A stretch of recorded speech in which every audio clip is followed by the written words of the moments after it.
Hello, and welcome to the final episode of my setup series, the series where I take a look at some of the different spaces I use to create videos.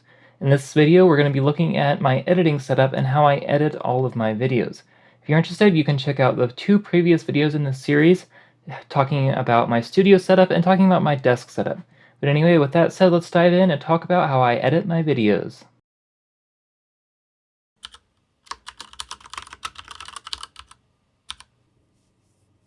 Now, the first step in the process of editing a video, hopefully obviously, is to import the footage. So with me, that's as simple as plugging in all my SD cards and transferring all of my footage to a new folder. I'll put all of my projects in their own folder just for organization and archival's sake. As the footage is transferring, I will go and start looking for music for my videos. Now, for me personally, I've been using classical music for a lot of my videos recently. Some good websites to get that are from the Wikimedia Commons and then archive.org.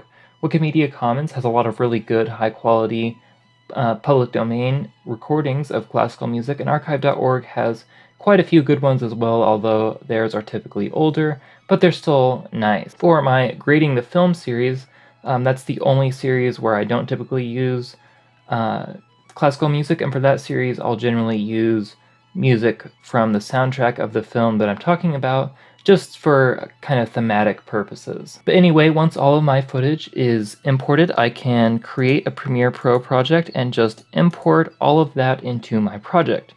Then once that is done, all I have to do is create a new sequence to edit on. Now when it comes to creating sequences, I typically either create a 1080p or 4K sequence. 4K I use for videos like this where I want higher quality, or for like my reviews is another example. 1080p I do for a lot of my talking head videos and videos where I don't really need higher quality, but it's just something, I just want to get a video up, I don't necessarily need the highest quality, so I'll use 1080p for that. So I go back and forth between 4K and 1080p depending on what I'm creating. So this example video is footage from a review, so in this case I would use 4K. Now once I have my sequence created, I can drag in my primary footage, which you see here, and then I can bring in my audio. So I'll typically have my audio recorded separately on a separate recorder, that way I can get some higher quality audio. So then once I've done that, all I have to do is just zoom in here and sync up my audio. And I can do that by looking at the waveform. So there, that should be synced up, and I can just play back a small section to check it. It comes in white, but there are also black and red versions. So then once I do that, I'll just align my video footage and my audio, and then I'll just replace the in-camera audio, and then just link those together, that way they don't get desynced anymore. Then once I have my audio and video synced up, I will edit my audio. So to do that, I just right click and hit edit clip in Adobe Audition. That way I can bring it into Audition and clean up anything that's wrong with the audio. So for the audio cleanup process, the first thing I do is I will denoise it. Now for Audition's built-in denoise, you just have to select a portion of the background noise and then just denoise that way. But I've actually switched to using iZotope's Dialog Denoise plugin. And now this plugin is pretty pricey. It comes in a plugin suite that's about $120. I actually got it on sale for about $40, so it was a pretty good deal, and it does a much better job than Audition's built-in tool because it's specifically designed for denoising vocals and dialogue and talking. So I really like it, and I would highly recommend it, but again, it is pretty pricey, and Audition's built-in tool does a good enough job. So to do that, I just bring in the plugin right here, and then I can just go to Manual and hit Learn, and then just play back a period of background noise, and then I just apply that to the whole thing, and it takes a few seconds to apply, but once it does that, the noise will be removed, and then I can go on to the next stages of editing. So you can see here, if I play back, it's basically noise-free. So if you're interested in the Manfrotto Compact Action Tripod, it's probably... So that's great. Now the next thing I do is I apply a tube modeled compressor, with the voice leveler preset. Now, for those of you who aren't familiar with compressors, basically they just control the dynamics of an audio file. So you can see here there's quite a bit of variation from the loudest to the quietest parts of the audio. So if I just apply this, you can see that evens everything out, and it makes the audio much more even and natural throughout the whole thing. That way there isn't any significant changes in the levels in the different parts of the video. And then the last step I take is I just apply a normalizer, which makes the audio as loud as it can be without clipping, and that's just so I can maximize the dynamics, and it also provides consistency through all of my videos when all of the audio is normalized to the same level. I also can, in instances where I might have some audio clipped, I do have another plugin from iZotope that comes in that same pack that declips the audio, so if you have some minor clipping or stuff, you can use a plugin like that to correct it. But anyway, once I've finished editing my audio, again, denoise, declip, or any other repair if it's necessary, then compress, then normalize, then I just hit save, and you can see now if I go back into Premiere, if I give it just a second, it'll recreate the waveform, and there you can see the audio has automatically been replaced in Premiere with the corrected and edited version, so now I can play that back and you can hear the difference. That, however, let's run down the design. My personal tripod comes in. So perfect. Now the next thing I will do is I will edit down my main footage. So in this case that means just cutting out any silences, cutting out any mistakes, any stuff like that. Basically anything I don't want in the video, I will just cut that out and get my main footage, my talking head footage, down to what it needs to be at.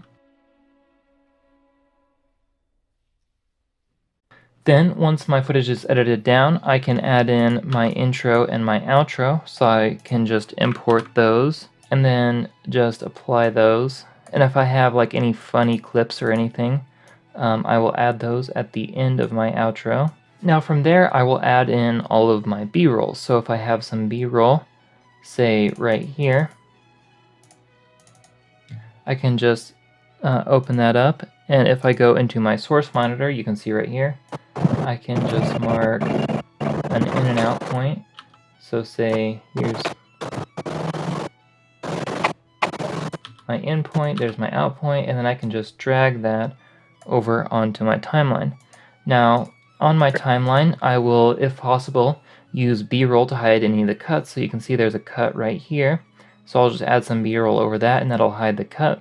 Another thing I can do if we go here is to, I'll show you on here, I can just zoom in a little bit and just readjust. And what that does is that just helps to hide any cuts that I make. That way the cuts will look a little bit more natural. So you can see here, I make a cut right here. It's big of an issue. Above that is an extension which brings the so that just zooms in and that just basically hides any cuts that I might have. Now once I have all of that done, all of my B-roll is in, all of my edits are done, I can color correct my B-roll. Now to do that, I will typically use Colorista. So I can just add that, and then if you look at my main footage, I can just use my scopes right here to figure out what I need to do to correct this footage. And I've done a whole video on color correction, so I will link that, but if you look at the before and after there, you can see I have properly corrected my footage there. And I might just tweak it a little bit there. There we go, so there, that looks pretty natural. So that is my color correction process. And then once my footage is color corrected, I can add in my music. So in this case, I've got some Mozart right here. So I'll just drag that in, and I'll start it after my intro. Just cut out the silence there. And for the music, for adjusting the levels, I don't actually just turn down the levels. What I actually do is I apply another compressor.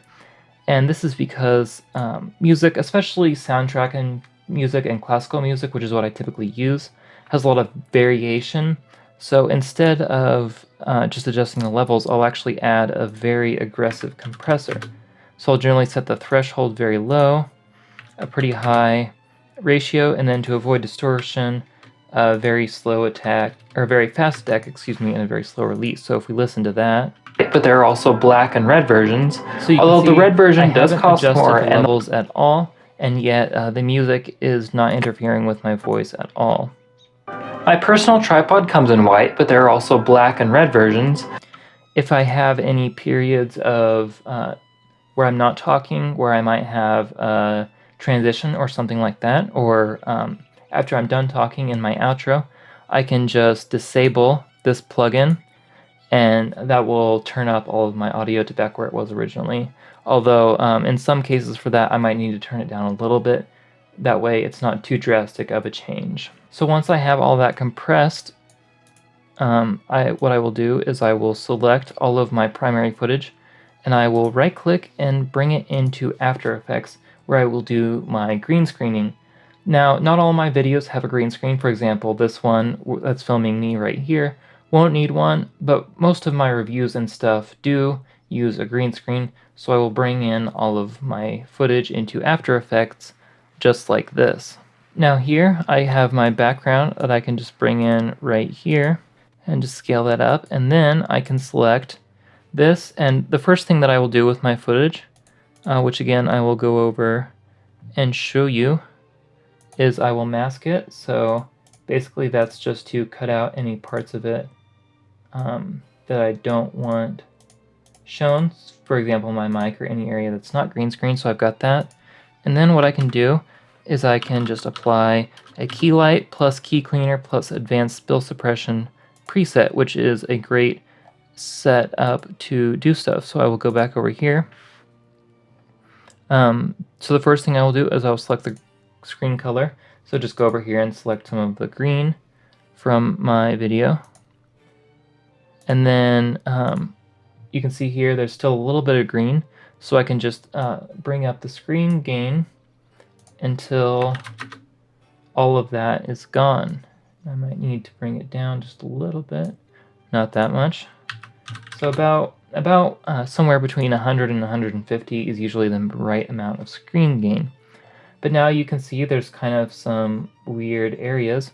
So the next thing I can do is I can enable my key cleaner, and if I raise the alpha contrast, as you can see right here, that will remove some of that artifacting. So if you can see, if I disable it and then re-enable it, that just gets rid of some of the weird areas in it.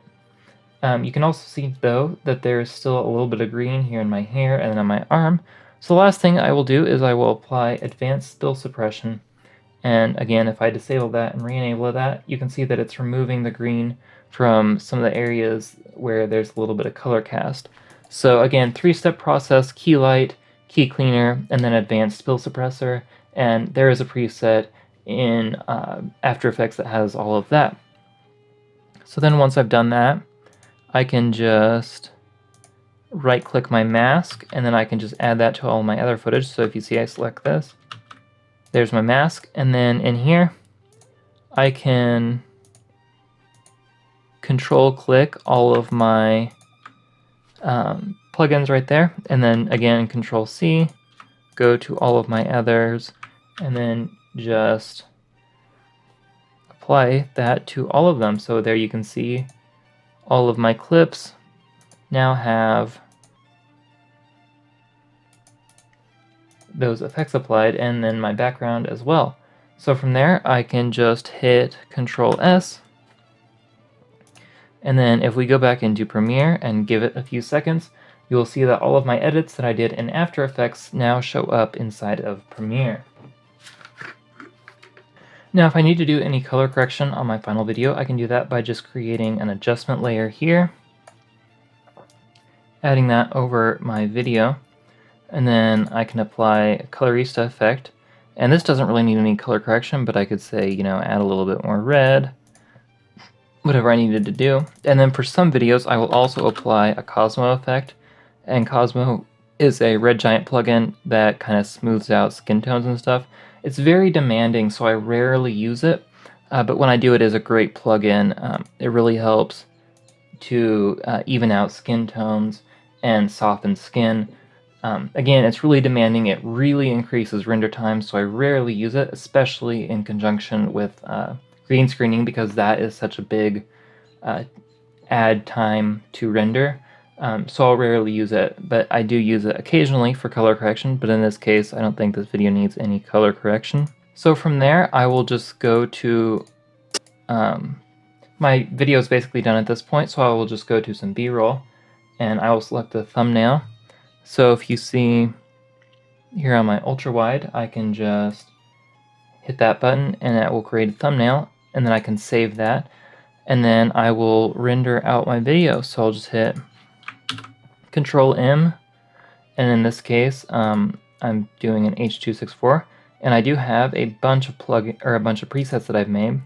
So there I've got my YouTube 4K preset that I can set, and then hit export, and then once I've done that I can take the still image that I exported out from my B-roll, and as this is exporting I'll take that into Photoshop and create my thumbnail for my video, and then from there it's basically just to take the final video and my thumbnail and upload them to YouTube, which is my final video.